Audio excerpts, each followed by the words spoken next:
द्रष्टे राज्यकर्ते शरद पवार. महाराष्ट्राचा सह्याद्री.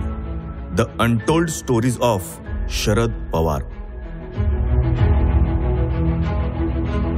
महाराष्ट्रात 1978ला पुरोगामी लोकशाही दलाचं सरकार सत्तेत आलं आणि शरद पवार पहिल्यांदा मुख्यमंत्री झाले. वयाच्या 38व्या वर्षी ते स्वतंत्र भारतातले सर्वात तरुण मुख्यमंत्री बनले. मुख्यमंत्री झाल्यानंतर त्यांनी 10व्याच दिवशी मराठवाडा विद्यापीठाचा नामांतर ठराव विधिमंडळात मंजूर करून घेतला. समाजातील काही लोकांनी या ठरावाला विरोध करत हिंसाचार, जाळपोळ केल्यानं त्यांना हा निर्णय स्थगित करावा लागला. मात्र 1993 मध्ये पुन्हा मुख्यमंत्रीपदाची धुरा खांद्यावर आल्यावर त्यांनी हा प्रश्न मार्गी लावला. त्यामुळेच 16 वर्षांच्या संघर्षानंतर शेवटी 14 जानेवारी 1994ला डॉक्टर बाबासाहेब आंबेडकर मराठवाडा विद्यापीठ असा नामविस्तार अंमलात आला.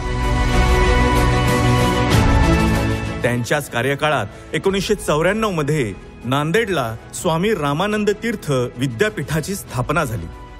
छत्रपती शिवाजी महाराज, महात्मा फुले, राजर्षी शाहू, डॉक्टर बाबासाहेब आंबेडकर या महानायकांचे विचार नव्या पिढीपर्यंत पोहोचले पाहिजेत अशी शरद पवारांची भूमिका होती. जन्मशताब्दीचं निमित्त साधून पवारांनी फुले आणि आंबेडकरांचं उपलब्ध साहित्य प्रकाशित करण्याचा निर्णय घेतला. नंतर त्यांनी राजर्षी शाहू चरित्र साधने प्रकाशन समिती स्थापन केली आणि राजर्षी शाहूंवरच्या साहित्याचं संकलन करून ते जनतेसमोर ठेवलं. महापुरुषांचं साहित्य सर्वसामान्यांना परवडणाऱ्या दरात उपलब्ध होईल याकडेही पवारांनी लक्ष दिलं. पवारांनी वांद्रे कुर्ला कॉम्प्लेक्सच्या कामाला गती दिली. या नव्या आर्थिक केंद्रासाठी उत्तम पायाभूत सुविधा, चांगली दळणवळण व्यवस्था उभारली. त्याचाच परिणाम म्हणजे अनेक मोठे उद्योग, नामांकित कंपन्या मुंबईत आल्या. 1980च्या आसपास मुंबईजवळ नैसर्गिक वायूचे साठे सापडले. त्यावेळी मुख्यमंत्री म्हणून त्यांनी राज्यात नैसर्गिक वायूवर आधारित उद्योगधंदे उभारले जावेत ही आग्रहाची भूमिका घेतली. त्यामुळेच रायगड जिल्ह्यात पेट्रोकेमिकलवर आधारित अनेक उद्योग उभे राहिले. राज्याच्या भरभराटीसाठी नैसर्गिक साधन संपत्तीचा चांगल्या प्रकारे उपयोग कसा करता येईल यासाठी ते नेहमीच प्रयत्नशील राहिले. पवारांनी 1988 मध्ये दुसऱ्यांदा मुख्यमंत्री झाल्यावर वर्षभरातच यशवंतराव चव्हाण मुक्त विद्यापीठ उभारलं.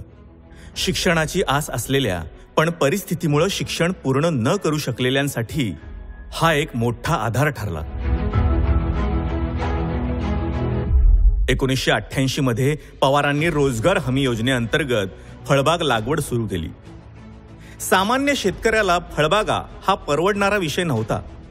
लागवडीचा खर्च जास्त आणि उत्पन्न हातात यायला खूप वेळ लागत असल्यामुळे सर्वसाधारण शेतकरी त्याकडे वळत नव्हता.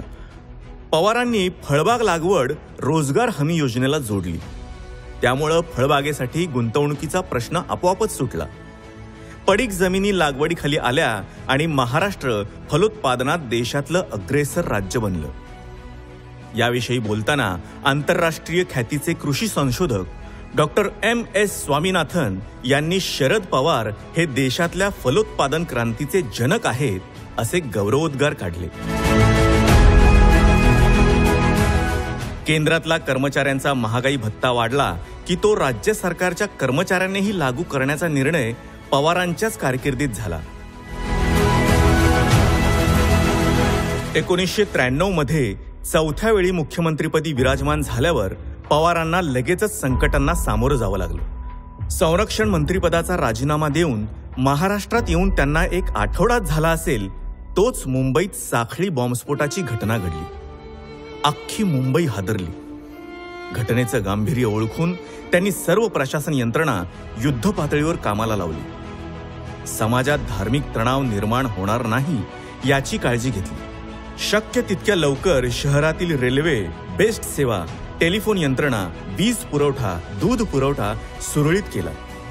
त्यांच्या प्रयत्नांमुळे 2 दिवसानंतर शाळा, महाविद्यालय, उद्योग व्यवसाय नेहमीप्रमाणे सुरू झाले. बॉम्बे स्टॉक एक्सचेंजचेही यात प्रचंड नुकसान झालं होतं. पण दिवस रात्र एक करून त्यांनी 15,000 टेलिफोन लाईन्स दुरुस्त करून 48 तासात शेअर बाजार सुरू केला. यातून मुंबई पूर्वपदावर आली हा संदेश जगभरात गेला.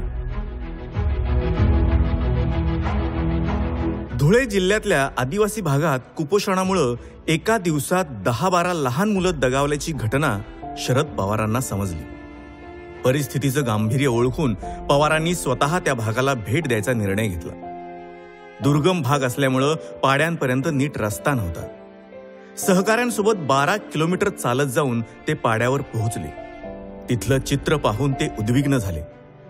त्यांनी तिथूनच मुख्य सचिवांना आदिवासींसाठी अंदाजपत्रकात स्वतंत्र तरतूद करण्याची सूचना दिली. हा क्रांतिकारक निर्णय पुढे देशानंही स्वीकारला.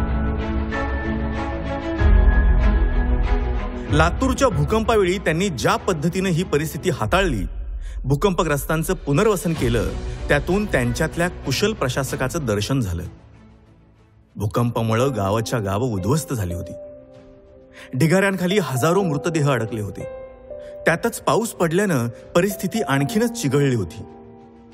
पवारांनी प्रसंगावधान राखत त्यांचा मुक्काम सोलापूरला हलवला आणि भूकंपग्रस्तांना सर्वतोपरी दिलासा दिला.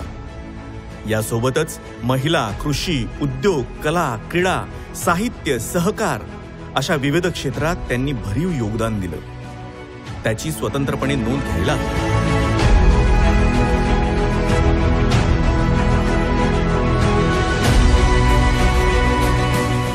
सत्ता गमवावी लागेल हा धोका असताना देखील त्याला महत्त्व न देता पवारांनी मुख्यमंत्री म्हणून लोकहिताचे अनेक निर्णय धडाडीने घेतले.